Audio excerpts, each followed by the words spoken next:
8, 16. All right, we're recording. We had 3 paragraphs today. 3 big Yeah, paragraphs. I was gonna say if you ain't got nothing good to say. Don't say anything at all? I was gonna ask you if this was when you was gonna tell us this was an April Fool's joke, or do I need to stop the courtroom later? All the rest of these guys will be in line in front of me. Yeah. Well, nobody's happy now, Matt. These guys aren't happy, you're not happy, nobody's happy. We must be at market equilibrium. General unhappiness. Mhm. We found the spot. We found the spot. Get it hooked up. All right, man, come up there. Might have to do that, so don't screw something up or bend something. I'll try to figure it out. I did not do mine even until. Let's talk about hogs here a little bit. Generally speaking, if you looked at the hog and pig report, on either side of expected when you look at the big 3 categories, I mean, all hogs were right at the expectations. Breeding was surprisingly low, and market was a little bit higher. The breakdowns, when you start looking at them, pig crop was a little bit below expectations. Pigs per litter were quite a bit higher than expected. Farrowings were lower, and then I don't pay a whole lot of attention to intentions, but it is I guess it's it's more of a tripwire to tell you what producers are thinking about here into the future. Whether they actually execute on those intentions, is going to greatly depend on what the market does, and the signals that people get. I guess what I looked at and kind of caught my attention is when you look at the breakdowns of categories by weight, they were all 109, 106, whatever. We've been running a little harder than that here over the last couple weeks. I believe it has a lot to do. I think people are being forced to push hogs fast because obviously there's a lot coming behind them. One of the dynamics you're going to see over the next quarter is we're going to see the weights do this versus last year. Because if you recall, last year, you don't have any pigs coming. Packer says he'll take them ginormous, feed them out to ginormous side. You can't do that now. You don't have the space. So they're moving. You're going to see that weight start to dip under a year ago. It's been running about even with it on the Iowa, Minnesota, on the national carcass. It's actually been, over there, guys. It's actually been running below. Can you pull that door, Jim? It's been running below, last year already by about 3 pounds, and that spread between those two is going to continue to widen as we get into the summer. More so because we were fattening them up last year, and this year we've got a lot of encouragement to get them out as quickly as we can. We're certainly going to have more hogs coming in the next 12 months. One thing you need to be careful of, and I put this in the newsletter the other day, I don't think I put it in here. No, I didn't. I just simply ran out of room. I put a chart together where it compared 13 versus 15. And when you look at the 13 versus 15, it's more give and take in all the categories. Because of, in the grains you sit here and you talk about grain in absolute terms, in bushels. When you always do hogs, it's as a percentage of a year ago, and sometimes what gets lost in translation, what does that mean in terms of total numbers? And we're not that far, depending on which category you want to look at, we're not very far off 13. Okay, so it's not really the supply side that hurt the hog market and drove it down as far as it's been the demand side. That West Coast pork thing absolutely killed the hog market. Okay, just killed us, and that hurt a bunch. Now, I don't know about Monday. No, it wasn't. A week ago Monday, we had a marketing year high in weekly pork exports. So there are signals that it's starting to snap back, and that's a good thing because, what we've lost in pork prices, dollar gains have not, made up for that. We're still looking at pork as we ship it overseas, going to be cheaper a year ago, and it's way cheaper than it was a year ago in terms of domestically. Again, like we were talking about here, the problem you have is a spread between wholesale and retail. Right now, retail pork is still above a year ago. And when you look at retail prices, they turn like an aircraft carrier. Literally, they're so slow to turn because if you really want to piss a housewife off, have meat prices jump up and down like a yo-yo, like our futures markets do. They don't do it that way, okay? Once we see retail prices start to move in conjunction with this fuel dividend, if you want to call it that, we're going to see meat consumption climb, okay? So I'm not worried about that. We're entering a period of time here where, much like the grain guys, you know, you're going to get a window. How long that window stays open and how far it goes open is a question, but you know, we're going to have to be very cautious mid-May forward in terms of making sure we have enough hogs on, even if the prices aren't necessarily something, you know, to get excited about, just in survival type mode. Now, the good thing about the hog and pig report is it did throw you some sunshine on the back end, on the far back end, with that breeding herd at 2%. Now, and those fairing intentions, assuming they actually live up to those. So 2016, which is where I've been mostly worried about, it doesn't look near as dim as it did pre-hog and pig report, and it sounds like, at least based on the hog and pig report, that producers are taking the warning signs seriously and looking to be careful about how much they're producing here. Exports, like I said, are getting better. The other reason I've been hesitant to get too aggressive too early is USDA is still projecting the second quarter pork production will be the second largest drop ever from the first to the second quarter. So we're going to enter a 3-month window here in a good demand seasonal for us, where we're coming out and we're not going to produce as much pork as we did in the first quarter by a long stretch. Okay, so that should be somewhat supportive. The other thing we have going for us right now is spec traders are now the least long they've been since May 2013. If you recall, at one point they were long almost 100,000 contracts. The old record was 40-something.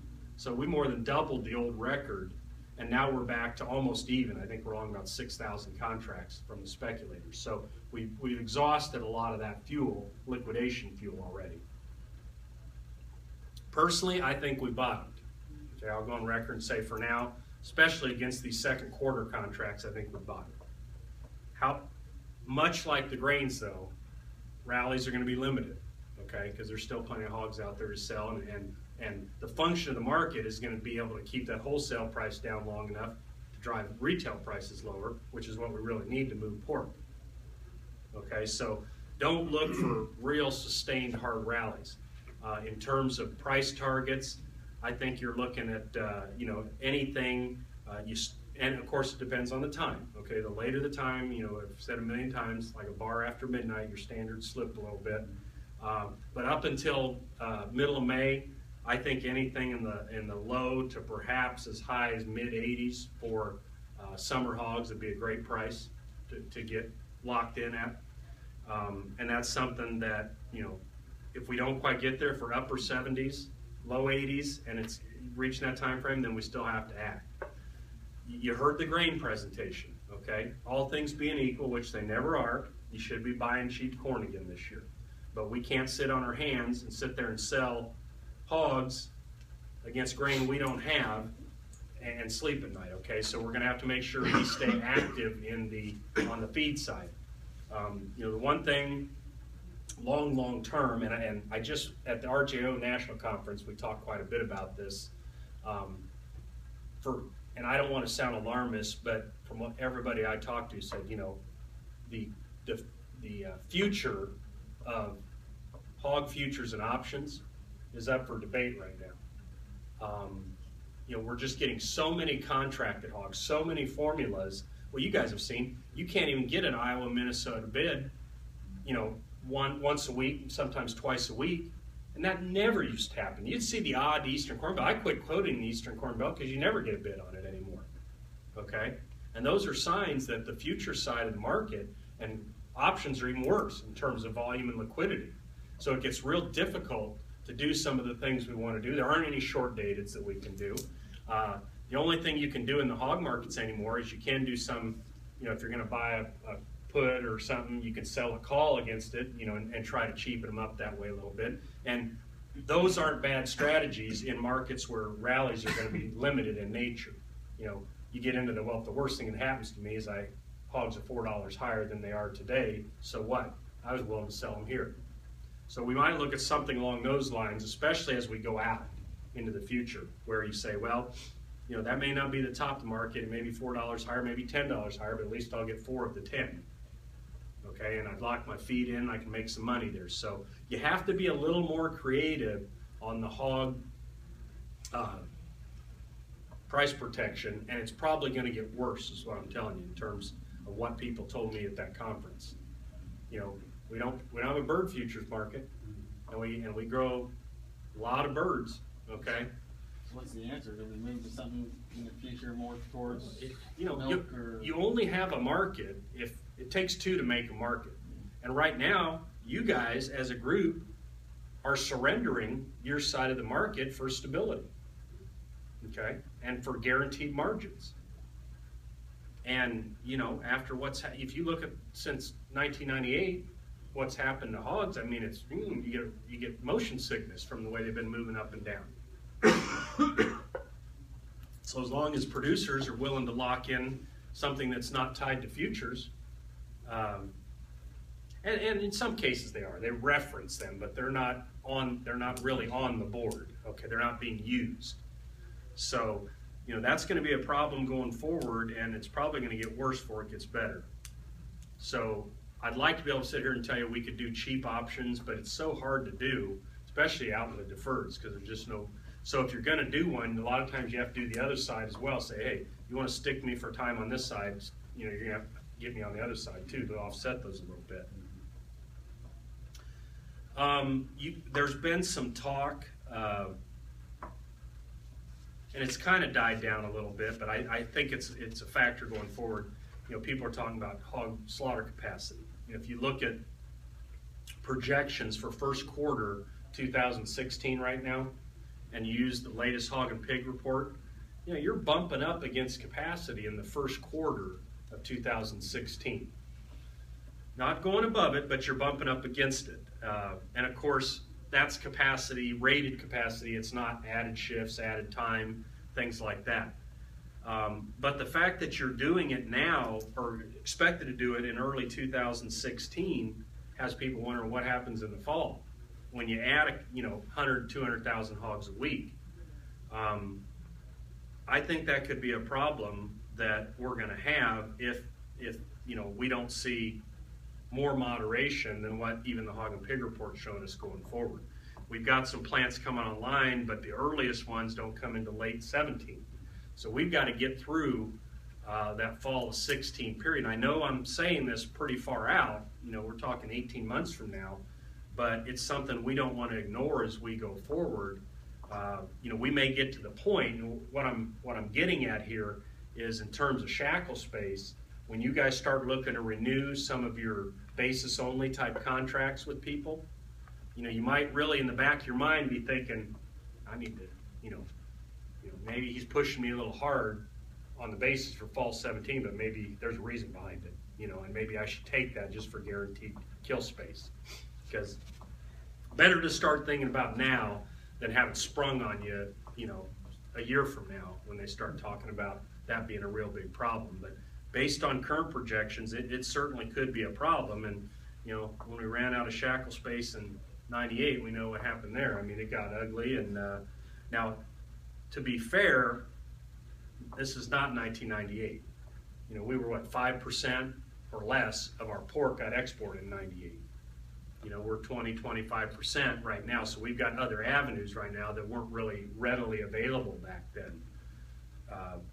At the right price, you can ship it out on boats if you have to, and really get things moving. But that's something we need to be careful of, because I don't know when you guys start negotiating those for that far out, but when you do, you might be out in front of your buyer in terms of what he's really thinking, because sometimes buyers don't react to things like that till it hits them right in the nose. So if you have to give a little on 2017 fall forward, that might be okay, you know, when you start negotiating.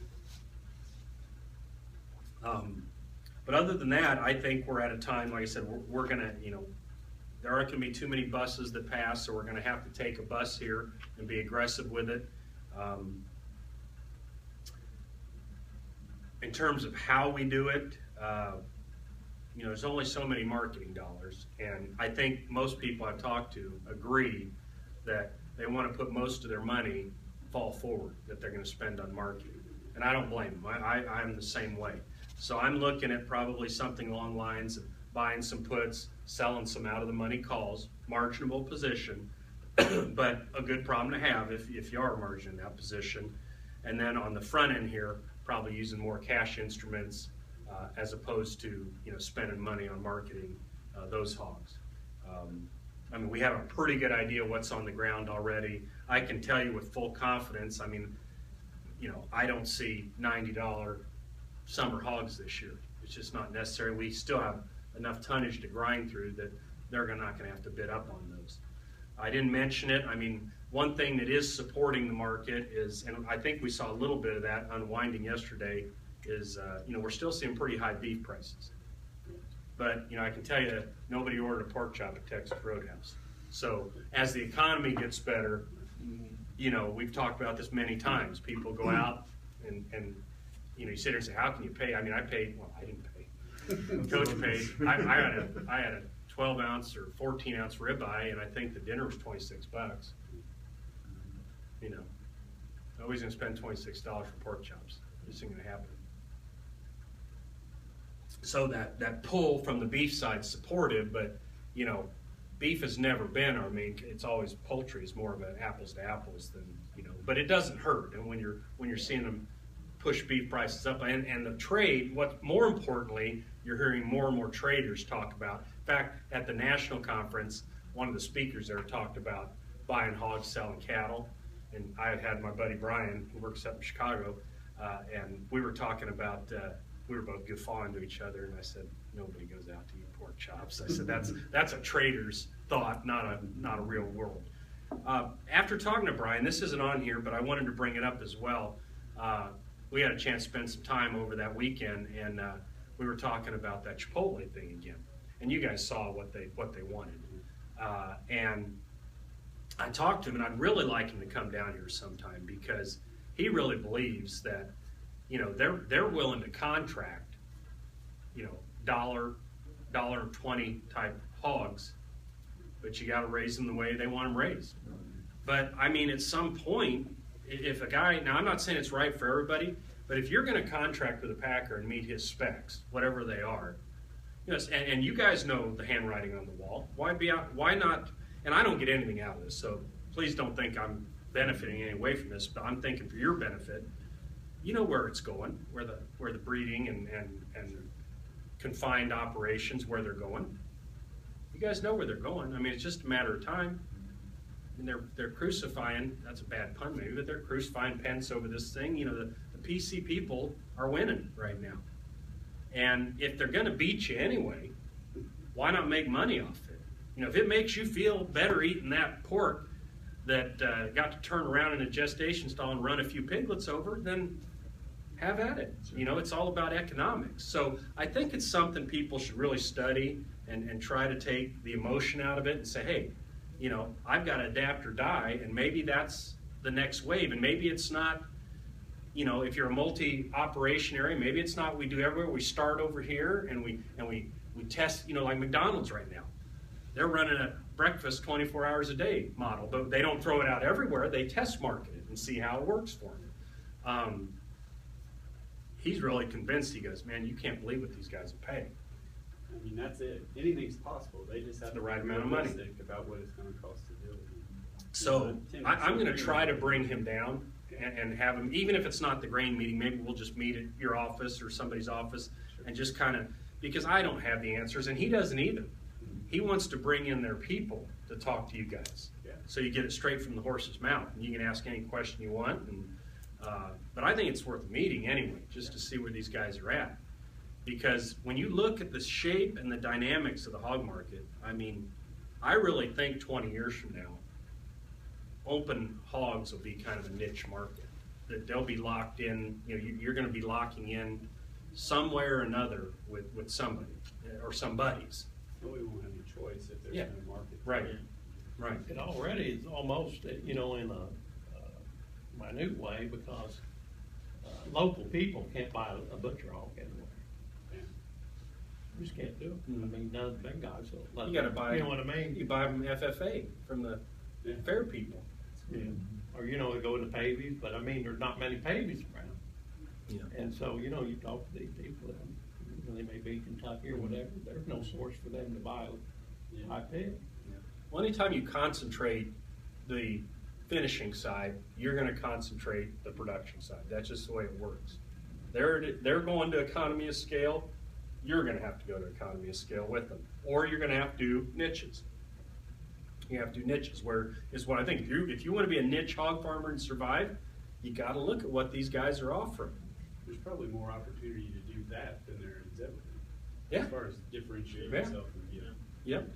I mean, these people are going nuts over these free range. I read an article the other day, and they went through all the definitions of what a difference between a free range chicken was versus a limited range chicken, and it had the, you know, how many hours, you know, where they're, you know, one's not in a cage but confined, the other one can run in and out. They got to be able to run in and out anytime they want. You know, they put it that directly. You like to think that some of that stuff is kind of fad, but look how long Chipotle's been around and the growth. And Well, it's a fad like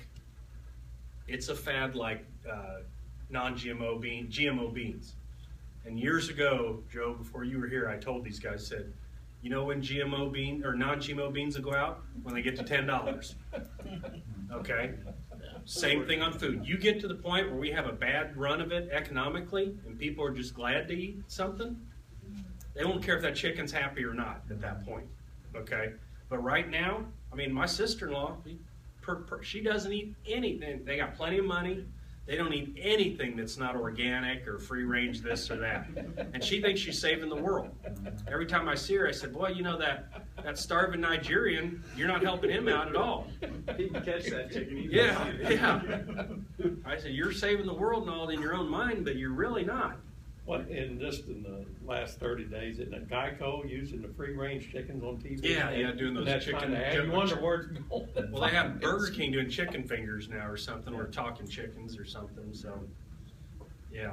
Yeah, you have to have I mean, that's English, an you have to have English language classes for them so they can speak or something at some point, but, so, yeah, I'm gonna talk to him, and it doesn't have to be, you can just, at whatever convenience they can set up, because they'd be bringing people in from Chicago. And, you know, it may even be that, you know, we might have to meet them halfway or something, you know, do a meeting in Lafayette or something, or at my office. And, but I think it'd be worth your while just to listen and really get, rather than hear half-truths and, you know, obviously somebody's doing it, so it's working for somebody. But it'd be nice to find out exactly the exact specs, and then you guys can, you know, run your own numbers. And like I said, for me, I think it'd be an excellent test market, you know, where you sit there and say, hey, I'm gonna do this pen over here, and we're gonna set it up that way, and do all them that way. Yeah, it's a little more labor, but it's telling us, you know, if this is the future, can we operate this way, or can't we? And learn what you can that way, and if it works for you. Didn't you say, Robert, that those pen gestated pigs, you were marketing them separately Yeah. to, Swift down Louisville has actually got They a wanna do section of their kill. Part of their day is gestation crate free Mhm. produced pork. And it's going that way. Yeah. I don't care what you say. they're willing to pay, $1.50 a pig. I think that's what it is. I thought it was $1.50 a hundred to start out with. But boy, they want them, because if you're delivering pigs like tomorrow, they call, make sure you got that paperwork, because they. You know, Well, it's so not they're- like they can buy them somewhere else. Right. They have to have yours because they're running a tight ship to get to, you know, be and efficient. so, I've not seen that marketed in, I mean, in the supermarket, I've not seen any kind of label or anything. It's Costco's minimum standard. Oh, so it's Yeah. Costco? Oh, yeah. Yeah, Costco's pushing it for Swift anyway. There isn't a day goes by, Jim, hardly, that I don't read a new retailer adding some kind of well-being standard, or when you talk to grains, GMOs and non-GMOs, organic, it's all about organic, they have, this is the stuff that kills me. I thought organic meant 100% organic. Most of it grown here there's a 90% organic thing. It's like, okay, so I'm okay with 10%. I can lower my standard. It's like, are you kidding me? That's like being part pregnant. I said it's either organic or it isn't, but it's not. The USDA has standards, and some of them are really low. There's like 5 of them. It's like 100% organic from start to finish. Then there's like 90. I saw with some of the meats, you could give antibiotics at a certain period, and then there's none after that. Okay, and that's considered one category of organic. Okay, or antibiotic free. And they've got about 5 for food, for meats, and 5 for grains, different levels of organic and free range and all that. So When you can blend your corn, you got so many acres of organic corn over here, and then you put so many bushels on here and so many bushels around your semi over Cut there. it. I don't know about that, but I definitely think it's worth the meeting. And if there's the interest level, I don't want to bring somebody down and talk to people, because if we do that, then we probably should, you should probably go see them if that's the case. But if we can get a group and make it worth the while, then I think you have to have an open mind, is what I'm saying. And whether it works for you or not, you're all businessmen, you decide. But if you can't see the handwriting on the wall, it's coming.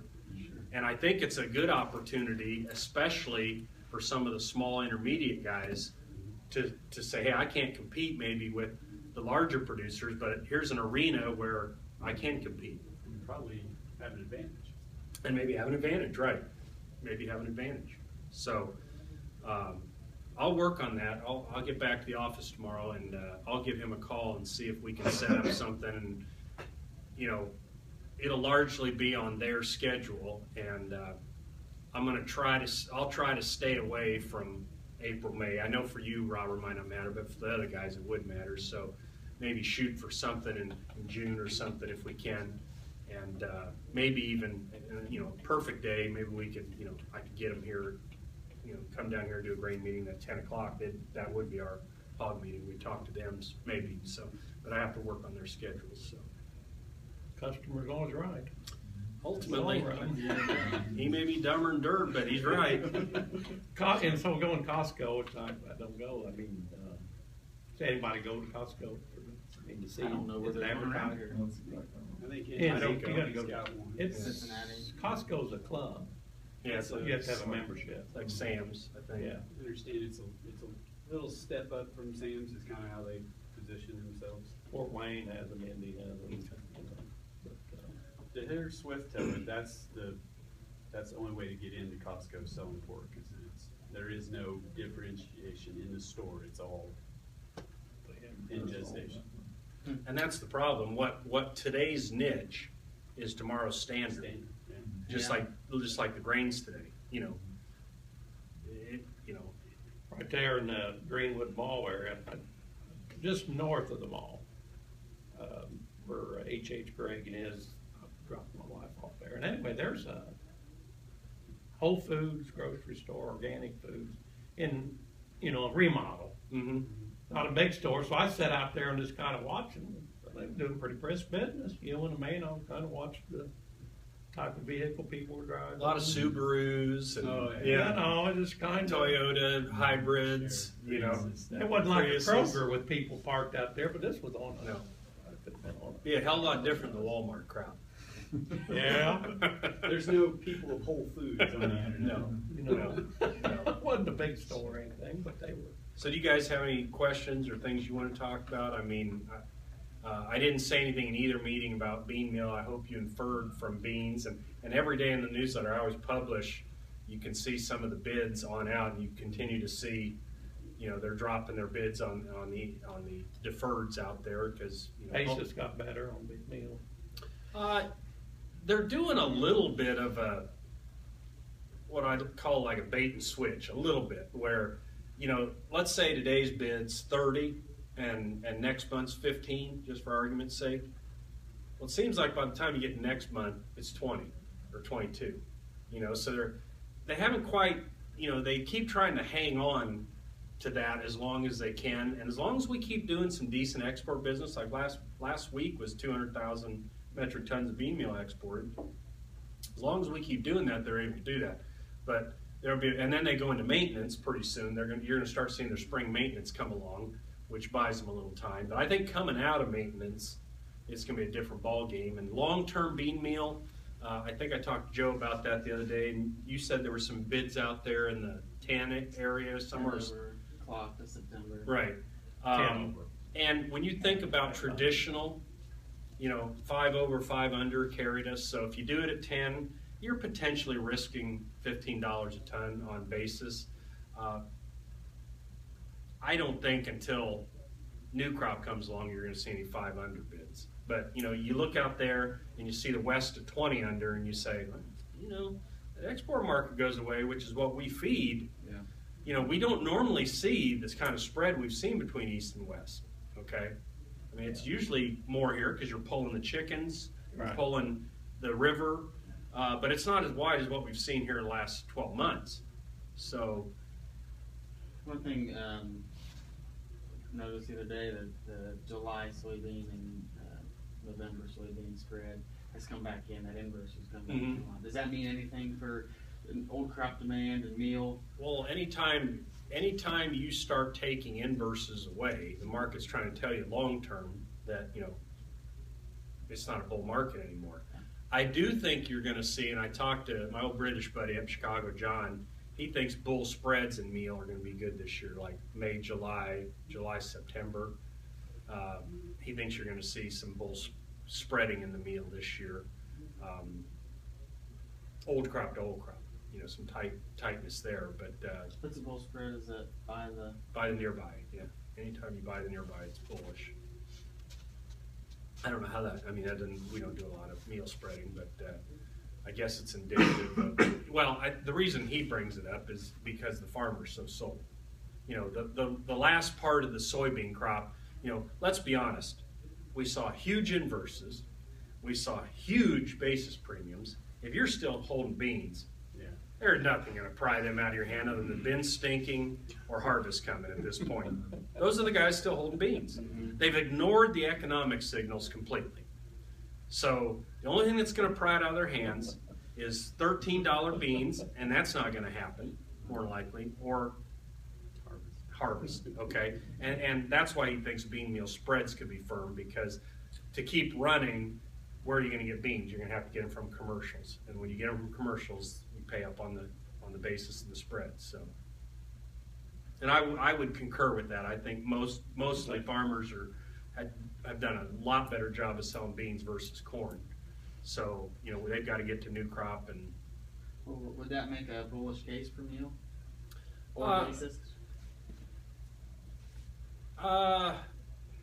Firmer than normal, yes. Okay, I hate to use the word bullish in beans in the same sense as bean meal. Over though. Yeah, I don't think you're going to see 30 over type stuff anymore because there's just too many of them around.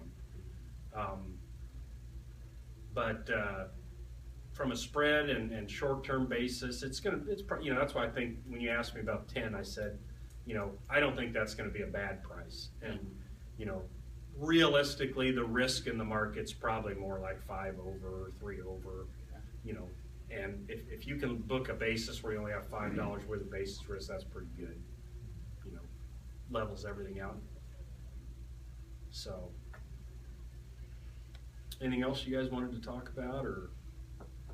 I heard from more than one packer what you talked about shackle space right prior to this Michigan plant coming on. Because everybody is, there's a lot of producer ownership of that. Those folks are ramping up for that.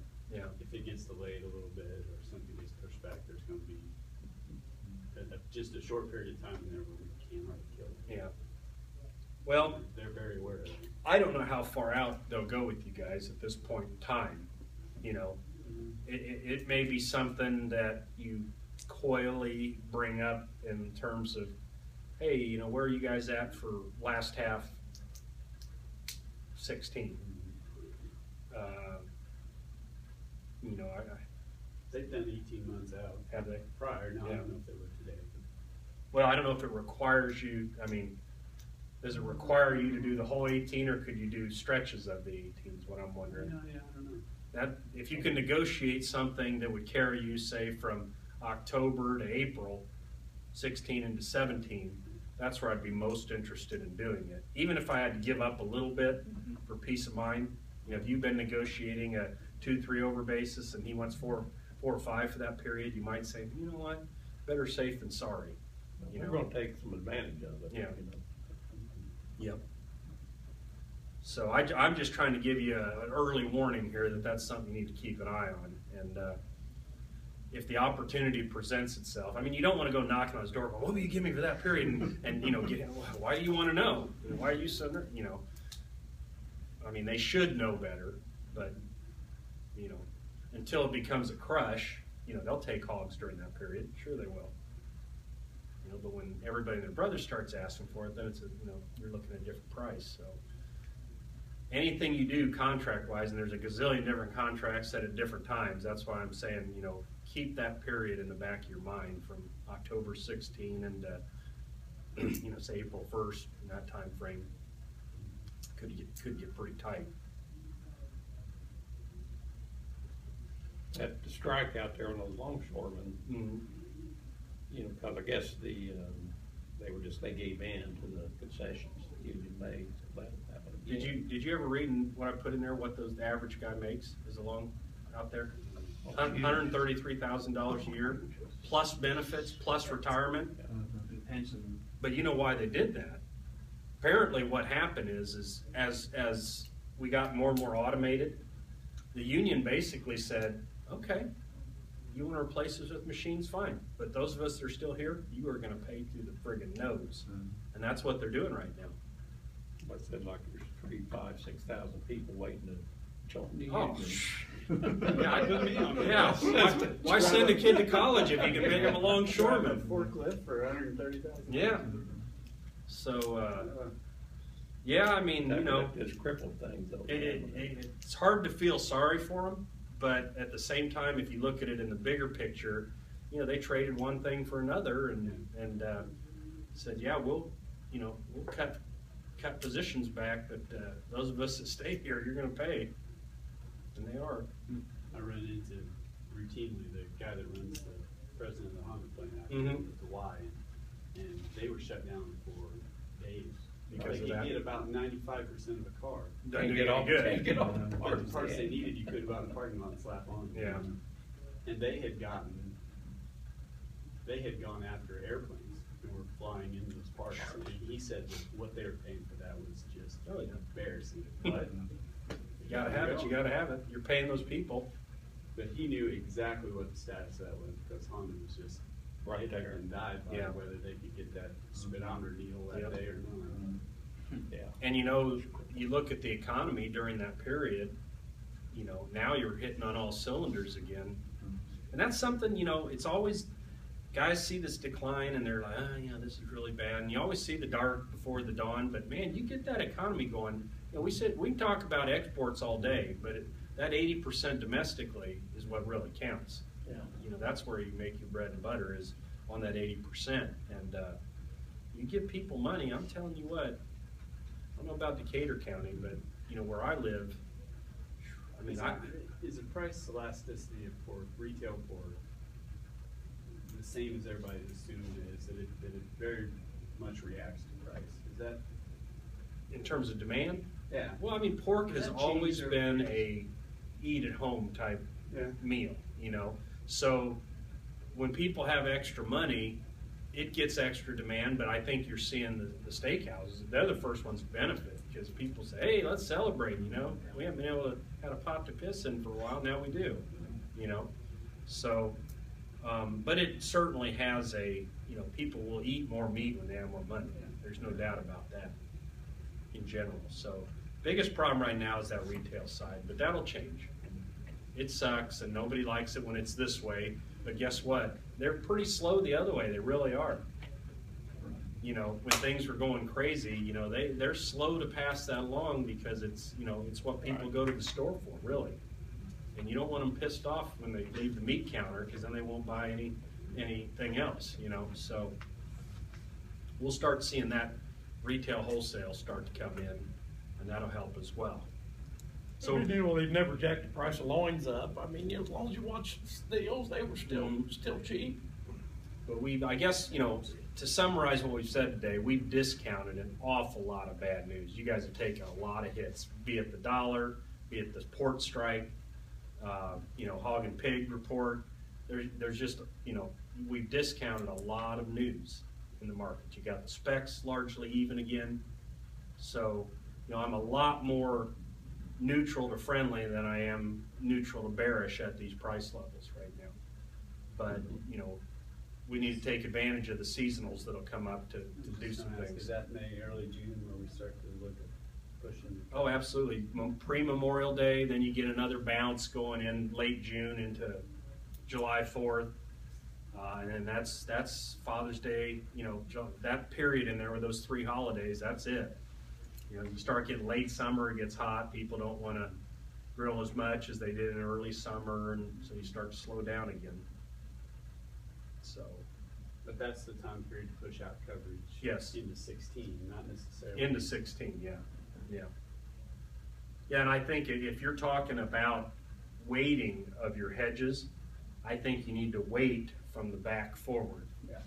In other words, I'd rather see us, of course, the way we're going to have to do them, you're probably talking about, couldn't do any more late than- 16 back into 15. Well, for this season, you can only go so far so fast, but I'm saying like from fall 15 out into late winter 15, probably be the first things you want to do. Okay?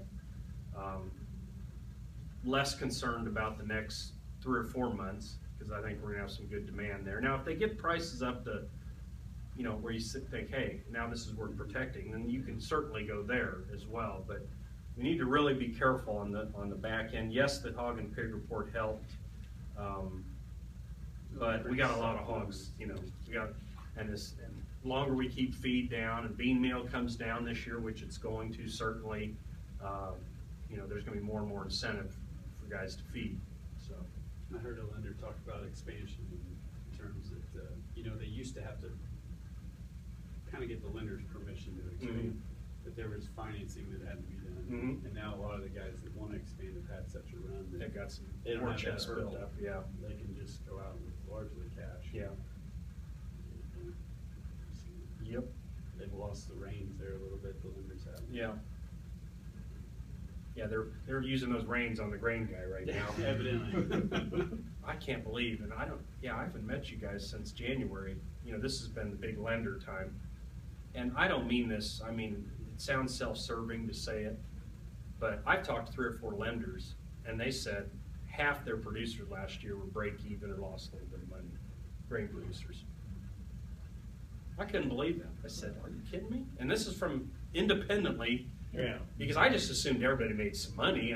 Not as much as the last year, but you'd be surprised how many people either held, and didn't get anything sold, because remember what happened last year? The high was in April, very unusual. They didn't sell anything.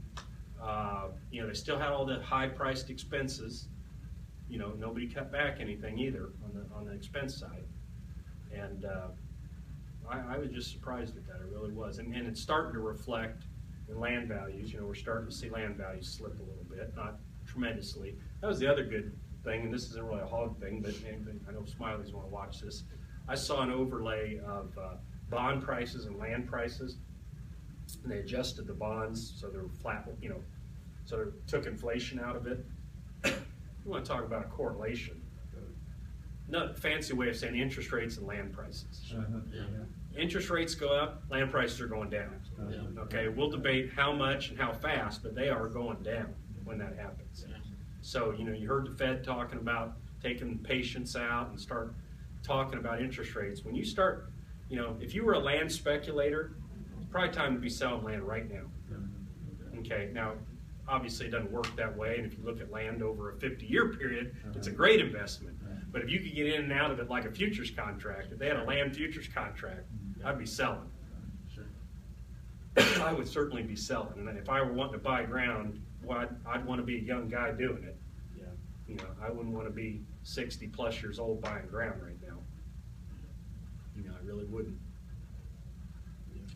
There's very little incentive for them to raise these interest rates Mm-hmm. Maybe go a little bit, but I mean, Well, you know what they used to, you know what they say about interest rates, Jim?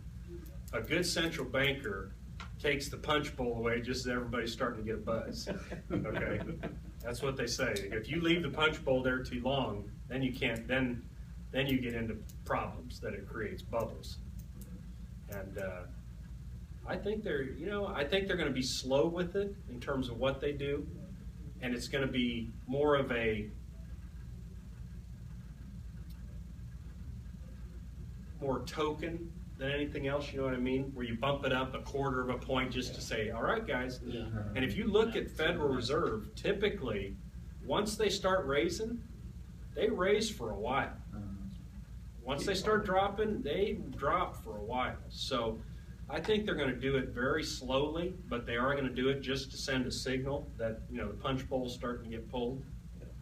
can't go any lower. What are they watching yet? I know earnings, like hourly earnings, Mhm. something like that. Wages. Labor force, you know, participation. Of course, we've lost labor force, and some of that's not coming. You know, as long as you're willing to give food stamps out the yin yang and all in perpetuum forever, you know, you're going to lose some people. But those are the biggies. Is there a situation where they can lose control of interest rates? I mean, they seem now where it's absolutely. They can have the, you know, you can always curb inflation.